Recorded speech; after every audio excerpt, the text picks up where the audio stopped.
I've decided to go ahead and paint these sections of the metal dash right there. They're pretty faded, and that one over there on the passenger side is pretty scratched. So I've got this one all torn down with the bolts and the straps that hold the windshield on, and cleaned it, and I'm going to go ahead and shoot them this same color that I have. So it'll be pretty much just the same color, but not faded and not scratched. Okay, I got this side all sprayed. Really happy with the way it turned out. Let it dry for a minute. I'll just let you compare this side to this side over here.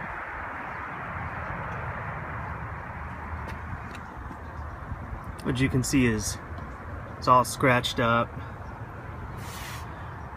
pretty faded. I mean, I have this paint already, why not give it a shot? So here I've got the original factory jack and tool base that goes under the hood. I originally took this off because you may remember this had mounted to it a bunch of extra hoses and clamps and zip ties and a bunch of garbage, a couple belts. All the stuff was completely dry rotted and no good. When I got the Jeep, this was still mounted, but the jack and all the tools and everything were just kind of thrown in the back. The one thing that was missing was the hoop that connects everything. So what I've decided to do is I'm going to go ahead and clean this up, scrape it, and paint it. And I've already painted the jack.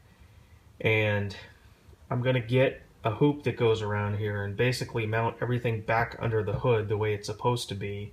And the jack may not raise this Jeep, but I'm going to get like a piece of 4x4 that I can carry in the back so that I can jack this thing up in case I have a flat tire, because right now I don't have a high jack or any way to do it. So since I have the majority of this stuff and I want it to look basically factory, that's what I'm going to do. So this thing is really greasy, and you can see the paint's all coming off.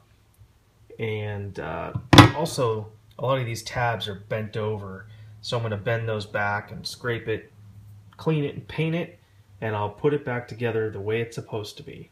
On today's menu is some seatbelt restoration. I've got this passenger side buckle all taped off, and I'm going to give it a quick coat of satin black. And the same goes for this driver's side. I don't know if you can tell, but it's pretty worn off. It's getting a little bit rusty. I'm also going to redo these press buttons too. I'm either going to order some stickers or I'm going to get some red or orange tape and put it in there. Just little details that make this thing more to my liking. The seatbelts in general are kind of faded, and I think what I'm going to do is I'm going to give them a quick coat of that fabric spray and freshen them up to more of a uniform gray color, because you can tell where they're not faded. It's looking a little purple on camera, but they're actually not. They're gray. And just clean them up a little bit. So that's what I'm working on this drizzly Memorial Day here in San Diego. Here's a better shot of the driver's side. Maybe it's hard to tell, but it's kind of rusty from being exposed to the weather, and the press button is definitely faded. So, time to work some magic on it. And just a quick shot of the Jeep. I'll close out this video with just showing it to you. Got the lights on, the HIDs, and the LED bar, blinding.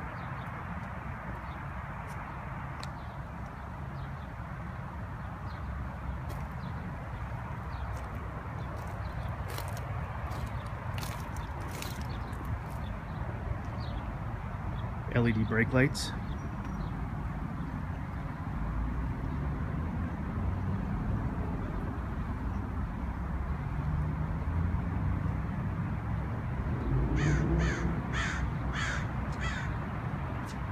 And there it is. Thanks for watching. We'll catch you on the flip side.